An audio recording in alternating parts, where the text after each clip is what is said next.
సాప్ అధికారులకు డిఎస్సీ అభ్యర్థి దుర్గయ్య సవాల్ విసిరారు. తాను నేషనల్ గేమ్స్ లో గోల్డ్ మెడల్ సాధించా, ఎవరొచ్చినా నిరూపిస్తానని చెప్పారు. తాను డిఎస్సీలో గోల్డ్ మెడల్ సర్టిఫికెట్లు అప్లై చేసినా సిల్వర్ మెడల్ పెట్టానని సాప్ ఎండీ అబద్ధం చెప్పారని మండిపడ్డారు. కోర్టు చెప్పినా తనకు ఉద్యోగం ఇవ్వడం లేదని వాపోయారు. ఇంత దారుణంగా డిఎస్సీ ఎప్పుడూ జరగలేదంటున్న డిఎస్సీ అభ్యర్థి దుర్గయ్యతో మా ప్రతినిధి Satish face to face. DSC రిక్రూట్మెంట్లో జరిగినటువంటి అక్రమాలపైన సిబిఐ విచారణ జరపాలని మాజీ ముఖ్యమంత్రి వైఎస్ జగన్మోహన్ రెడ్డి డిమాండ్ చేస్తూ ఉన్నారు. ముఖ్యంగా స్పోర్ట్స్ కోటా పేరుతో కొన్ని ప్రత్యేకమైన జీవోలు తీసుకొచ్చి వాళ్ళకి కావాల్సినటువంటి అసోసియేషన్ల ద్వారా, యూనివర్సిటీల ద్వారా సర్టిఫికెట్లు ఇప్పించి వాళ్ళకి అక్రమ పద్ధతిలో ఉద్యోగాలు వచ్చేటువంటి విధంగా మొత్తం ఒక స్కామ్ నడిచింది. ఈ స్కామ్ పైన సిబిఐ విచారణ జరపాలని డిమాండ్ చేస్తున్నారు. అయితే బాధితులు కూడా వైఎస్ జగన్మోహన్ రెడ్డి ఆశ్రయిస్తూ ఉన్నారు. ఎందుకంటే స్పోర్ట్స్ కోటాకి సంబంధించి మనం చూడొచ్చు, కేవలం పార్టిసిపేషన్ సర్టిఫికేట్తో 270 మందికి ఉద్యోగాలు ఇచ్చారు. కానీ గోల్డ్ మెడలిస్ట్ అయినటువంటి దుర్గయ్య, ఆర్చరీలో ఆ గోల్డ్ మెడల్ సాధించినటువంటి దుర్గయ్యకి మాత్రం ప్రభుత్వం ఉద్యోగం ఇవ్వకుండా రిజెక్ట్ చేసింది. మనతో పాటు మనం చూడొచ్చు, దుర్గయ్య సాధించినటువంటి పథకాలు ఇవి. 32 గోల్డ్ మెడల్ సాధించినటువంటి దుర్గయ్యకి ఆంధ్రప్రదేశ్ రాష్ట్ర ప్రభుత్వం డిఎస్సీ రిక్రూట్మెంట్లో ఉద్యోగం లేదంటూ తిరస్కరించింది. కారణాలు టెక్నికల్ రీజన్స్ చెప్తోంది. మనతో పాటు దుర్గయ్యతో మాట్లాడుతూ ఏం జరిగిందన్నది, అసలు మీరు స్పోర్ట్స్ కోటాలో డిఎస్సీ జాబ్కి అన్ని అర్హతలు ఉన్నాయా మీకు? ఇప్పుడు మీరు అప్లికేషన్ అప్లోడ్ చేసేటప్పుడు మీరు గోల్డ్ మెడలిస్ట్ అన్నది అప్లోడ్ చేయలేదు, అందుకే రిజెక్ట్ చేసామని సాప్ ఎండీ చెప్తుంది. నిజమేనా? అదంతా అబద్ధం సార్. ఆల్రెడీ మాకు అప్లోడ్ చేయమని చెప్పేసి ఆల్రెడీ మీ ఐఆర్ సర్టిఫికేట్లు ఏవైతే ఉన్నాయో అప్లోడ్ చేసిన కాపీస్ నా దగ్గర ఉన్నాయి. అది ఆల్రెడీ నేను అవి కూడా చెప్పాను. అది మళ్ళీ నేను డైరెక్ట్ షాపింగ్ కలిసాను సార్, 2-3 సార్లు కలిసా. అది నేను కోర్టు కూడా వెళ్ళా, కోర్టు కూడా ఆల్రెడీ పంపించింది. దానికి ఎటువంటి రెస్పాన్స్ కూడా మాకు ఇవ్వలేదు సార్. ఆ నేషనల్ గేమ్స్ బ్యాకప్ సర్టిఫికేట్ కూడా అయ్యే పెట్టా, కానీ వాళ్ళు ఇప్పుడు అంటున్నారు కదా సిల్వర్ మెడల్ అంటున్నారు. అసలు నాకున్నవి మొత్తం గోల్డ్ మెడల్స్, నా దగ్గర ఒక సిల్వర్ మెడల్ కూడా లేదు. నేను సర్టిఫికేట్ కూడా చూడండి. ఈ సర్టిఫికేట్లో నారా చంద్రబాబు నాయుడు గారు ఉన్నప్పుడు, సీఎం ఉన్నప్పుడు 2002లో హైదరాబాద్ను విశాఖపట్నంలో జరిగిన దాంట్లో నాకు గోల్డ్ మెడల్ ఇచ్చింది. అయ్యే సబ్మిట్ చేశా. మొన్న సిల్వర్ మెడల్ అంటారు. ఇప్పుడు పాస్ పేసన్ వాళ్ళకి 3 పాస్ పేసన్ వాళ్ళు ఉన్నారు, 3 బ్రాంజ్ మెడల్ వాళ్ళు ఉన్నారు నేషనల్ గేమ్స్, వాళ్ళకి ఇచ్చారు. నేను ఆల్రెడీ కోర్టుకి వెళ్తే కోర్టు కూడా ఆల్రెడీ ఇచ్చింది. ఆల్రెడీ క్యాండిడేట్కి ఇవ్వండి gold medal, national games gold medal కాదు, జీవో వచ్చిన ప్రకారం ఒలింపిక్స్, వరల్డ్ కప్, తర్వాత నేషనల్ గేమ్స్ కదా, నేషనల్ గేమ్స్ తర్వాత సీనియర్స్ కదా అని చెప్పేసి అన్నారు. అయ్యే నేను సబ్మిట్ చేశాను సార్. అంటే మీరు ఏ మెడల్స్ మీరు సాధించారు? ఇప్పుడు మిగిలిన వాళ్ళకి జాబ్స్ వచ్చిన వాళ్ళందరినీ చూశారు కదా, వాళ్ళని చూసిన తర్వాత ఏం జరిగింది అనిపిస్తుంది డిఎస్సీలో? అంటే ఇవి అక్కడ ఏంటంటే సార్, ఆల్రెడీ నాకు వీడియో కూడా చూశారు కదా 15 లక్షలకి అని చెప్పేసి. అట్లాంటప్పుడు కనీసం ఇప్పుడు వరకు పిలిచి అక్కడ ఏం జరిగింది అన్నది లేదు. ఆల్రెడీ సర్టిఫికేట్ వెరిఫికేషన్కి వచ్చాను. వెరిఫికేషన్ తర్వాత సర్టిఫికేట్ కూడా మొత్తం మళ్ళీ సెట్ ఉన్న సెట్ ఏ అయితే ఇచ్చానో ఆ సెట్ మొత్తం వాళ్ళకి సబ్మిట్ చేశాను. మళ్ళీ అప్లోడ్ చేయమన్నారు, మళ్ళీ అప్లోడ్ చేశాను.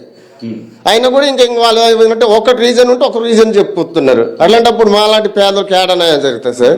వాళ్ళు ఎవరైతే సర్టిఫికేట్ ఇచ్చారో, ఏ షాప్ వాళ్ళు ఉన్నారో వాళ్ళే వెరిఫికేషన్ చేశారు. ఆ క్యాండిడేట్ అక్కడ ఆడిండా లేదా అనేది ఆ జెన్యున్ క్యాండిడేట్గా జెన్యున్ సర్టిఫికేట్ ఇవ్వాలి. ఇది నేను డిఎస్సీకి నేను అక్కడ ఆడాను కాబట్టి గోల్డ్ మెడల్ వచ్చింది కాబట్టి నాకు ఆర్చరీ అసోసియేషన్ ఆఫ్ ఇండియా నాకు ఆల్రెడీ జెన్యున్ క్యాండిడేట్ అని చెప్పేసి పంపించేసి. ఇప్పుడు మీకు జెన్యూనిటీ సర్టిఫికెట్ గతంలోనే ప్రభుత్వం ఇచ్చింది, ఆర్చరీ అసోసియేషన్ ఆఫ్ ఇండియా ఇచ్చింది. మీ చేతిలో మెడల్స్ కనపడుతున్నాయి. నాకు తెలిసి ఈ మొత్తం డిఎస్సీ సెలెక్ట్ అయిన వాళ్ళు ఎవరిలో కూడా మీకు వచ్చిన గోల్డ్ మెడల్స్ వచ్చినట్టు కూడా ఎవరికి వచ్చినట్టు కూడా లేదు. అసలు మీరు ఆ సెలక్షన్కి వెళ్ళేటప్పుడు ఎన్నిసార్లు ఇప్పటికీ శాప్ దగ్గరికి కానీ లేదా అధికారుల దగ్గరికి కానీ తిరిగారు? మీరు మొదట వాళ్ళు అబ్జెక్ట్ చేశారు, మీరు అప్లికేషన్ మళ్ళీ అప్లోడ్ చేయమని చెప్పారా? చెప్పిన తర్వాత మీరు చేశారా? ఆల్రెడీ అప్లోడ్ చేసాను సార్. ఫస్ట్ స్టార్టింగ్లో ఫోర్స్ సర్టిఫికేట్ ఏవైతే ఉన్నాయో ఏ లెవెల్ ఉన్నాయో అప్లోడ్ చేయమన్నారు. చేసిన తర్వాత మమ్మల్ని వెరిఫికేషన్ పిలిచారు. పిలిచిన తర్వాత మళ్ళీ మీ దగ్గర ఐఎస్ సర్టిఫికేట్లు ఉంటే మళ్ళీ అప్లోడ్ చేయమన్నారు. మళ్ళీ అప్లోడ్ చేసాం. అయినా మరి ఎటువంటి రెస్పాన్స్. లాస్ట్కి చూస్తే లిస్టులో పేరు లేదు. అంటే ఎందుకు ఆ రిజెక్షన్కి ఏం రీజన్ చెప్పారు మీకు? అసలు ఎటువంటి రీజన్ కూడా చెప్పలేము మాకు. అసలు నేను అటు కోర్టుకు వెళ్ళా, అది ఇట్లా జరిగిందని చెప్పి కోర్టుకు వెళ్ళా. 25వ తారీఖు ఇస్తానంటే నేను 24వ తారీఖు కోర్టు నుండి ఆర్డర్ తీసుకొచ్చి ఇచ్చాను సార్. దాన్ని కూడా ఎటువంటి రీజన్ అనేది చెప్పలేము మాకు. రీజన్ ఇంతవరకు కూడా ఏం రాలేదు. మొన్న ఇది మళ్ళీ వచ్చి నేను ఇక్కడ కలిసిన తర్వాత మీడియా వచ్చింది కాబట్టి అవి ఏదో రీజన్ చెప్పుకొస్తున్నా, వేరే రీజన్. అంతకుముందు అదెందుకు మళ్ళీ చెప్పలేదు? ఆల్రెడీ ఇప్పుడు అప్లోడ్ చేసాను, ఇప్పుడు అప్లోడ్ చేశాను, అది కూడా పెట్టా. చంద్రబాబు నాయుడు గారికి కూడా మెయిల్ పెట్టా, ఇదే సార్ మీరు ఇచ్చిన సర్టిఫికేట్ సార్ అని మెయిల్ పెట్టా. లోకేష్ గారికి మెయిల్ పెట్టా, డిప్యూటీ సీఎం గారికి మెయిల్ పెట్టా, ఈ మన స్కూల్ డిఎస్సి కన్వీనర్ గారికి మెయిల్ పెట్టా. కానీ మెయిల్ గందీనని ఒక రెస్పాన్సిబిలిటీ రిప్లై కూడా ఏం రాలేదు సార్. ఇప్పుడు మొన్న మీరు ఆ జగన్మోహన్ రెడ్డి గారికి వచ్చి చెప్పిన తర్వాత మీరు శాప్ ఎండి ఏం మాట్లాడారో చూసే ఉంటారు. మేడం ప్రెస్ మీట్ పెట్టి చెప్పారు మీరని. ఆ తర్వాత ఏమైనా మిమ్మల్ని పిలిచి మాట్లాడడం కానీ మీకు ఏజెన్సీ కానీ ఏమైనా చెప్పారు? ఇంతవరకు ఎటువంటి అంత ప్రెస్ మీట్ వచ్చినా సార్ ఏమని నేను జెన్యున్ క్యాండిడేట్ అని ఇప్పుడు సర్టిఫికేట్ మొత్తం చూసి తర్వాత కొంతమంది ఏమందంటే ఈ ఫేక్ క్యాండిడేట్ అని చెప్పేసి మొహం ముద్ర గుట్టుకొని చేస్తున్నారు. అట్లాంటప్పుడు రండి నా దగ్గర జెన్యున్ క్యాండిడేట్ కాదనేది మీరు ముందు ఎంక్వైరీ చేయండి. ఇప్పుడున్న క్యాండిడేట్స్ జాబ్లు ఇచ్చారు కదా పాస్ చేసిన వాళ్ళకి, వాళ్ళు కూడా జెన్యున్ క్యాండిడేట్ లేదా అన్నది ముందు ఎంక్వైరీ చేయండి. ఎంక్వైరీ చేసిన తర్వాత ఎవరు జెన్యున్ క్యాండిడేట్ అన్నది అప్పుడు తెలుస్తారు. ఇంతవరకు మాకు ఎటువంటి రెస్పాన్సే లేదా అక్కడ నుండి.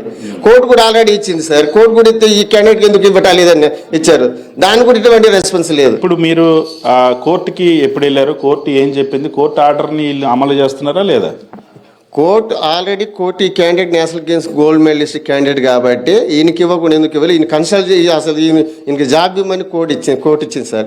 కనీసం కోర్టుకి కూడా ఎటువంటి రెస్పాన్స్ ఇవ్వలేదు సార్, మాకు కూడా రెస్పాన్స్ చెప్పలేదు సార్. అసలు కోర్టు ఉన్నదా లేదా అంటూ అనిపిస్తుంది. ఈ చట్టం కోర్టు ఆల్రెడీ ఇచ్చినప్పుడు వీళ్ళు ఎందుకు అమలు చేయరు సార్? చాలా స్పష్టంగా తన దగ్గర అన్ని ఆధారాలు ఉన్నాయి. నేను అప్లికేషన్ మొత్తం పూర్తిగా అప్లోడ్ చేశాను, నా మెరిట్ సర్టిఫికేట్స్ అన్నీ కూడా అప్లోడ్ చేశాను, మళ్ళీ అప్లోడ్ చేయమంటే మళ్ళీ అప్లోడ్ చేశాను. కానీ శాప్ ఎండి ఆ అధికారి పచ్చి అబద్ధం చెప్తా ఉన్నారు. నాకు అన్ని అర్హతలు ఉన్నాయి, కోర్టుకు కూడా వెళ్తే కోర్టు డైరెక్షన్ ఇచ్చినా సరే నాకు ఉద్యోగం ఇవ్వలేదు. సో 32 మెడల్స్ వచ్చినటువంటి నాకు ఉద్యోగం ఇవ్వకుండా పార్టిసిపేషన్ సర్టిఫికేట్లతో 100 ఉద్యోగాలు ఇవ్వడం అనేది, ఇలాంటి రిక్రూట్మెంట్ స్పోర్ట్స్ కోటాలు ఇప్పటివరకు ఎప్పుడు చూడలేదు. కనీసం జెండా కట్టడం రాని వాళ్ళకి పిల్లలతో డ్రిల్ చేయించడం ఎలా చేయించాలో కూడా ట్రైనింగ్ పొందినటువంటి బీపీఈడి లేని వాళ్ళకి కూడా పార్టిసిపేట్ సర్టిఫికేట్లతో ఉద్యోగాలు ఇచ్చారు. ఇంత ఘోరం ఎప్పుడు లేదు. సో ఇప్పటికైనా మేము పోరాడుతూనే ఉంటాము. జగన్మోహన్ రెడ్డి గారు ఇప్పుడు మాకు ఖచ్చితంగా మా పోరాటానికి అండగా నిలుస్తున్నందుకు మేము జగన్మోహన్ రెడ్డి గారు కలిసాం. నా పైన ఫేక్ అంటూ ఎవరైతే దుష్ప్రచారం చేస్తున్నారో వాళ్ళు ఎవరైనా నా దగ్గరికి వస్తే నేను నా జెన్యూనిటీ, నా సర్టిఫికేట్స్, నా గోల్డ్ మెడల్స్ చూపించి నిరూపించుకోవడానికి సిద్ధంగా ఉన్నానని ఆ గోల్డ్ మెడలిస్ట్ దుర్గయ్య సవాల్ చేస్తాను. వీడియో శివతో సతీష్, సాక్షి టీవీ, తాడేపల్లి. శాప్ అధికారులకు డిఎస్సి అభ్యర్థి దుర్గయ్య సవాల్ విసిరారు. తాను నేషనల్ గేమ్స్లో గోల్డ్ మెడల్ సాధించా, ఎవరొచ్చినా నిరూపిస్తానని చెప్పారు. తాను డిఎస్సిలో గోల్డ్ మెడల్ సర్టిఫికెట్లు అప్లై చేసినా సిల్వర్ మెడల్ పెట్టానని శాప్ ఎండి అబద్ధం చెప్పారని మండిపడ్డారు. కోర్టు చెప్పినా తనకు ఉద్యోగం ఇవ్వడం లేదని వాపోయారు. మరిన్ని అప్డేట్స్ కోసం ఛానల్ను సబ్స్క్రైబ్ చేయండి. నోటిఫికేషన్స్ కోసం బెల్ ఐకాన్ పై క్లిక్ చేయండి.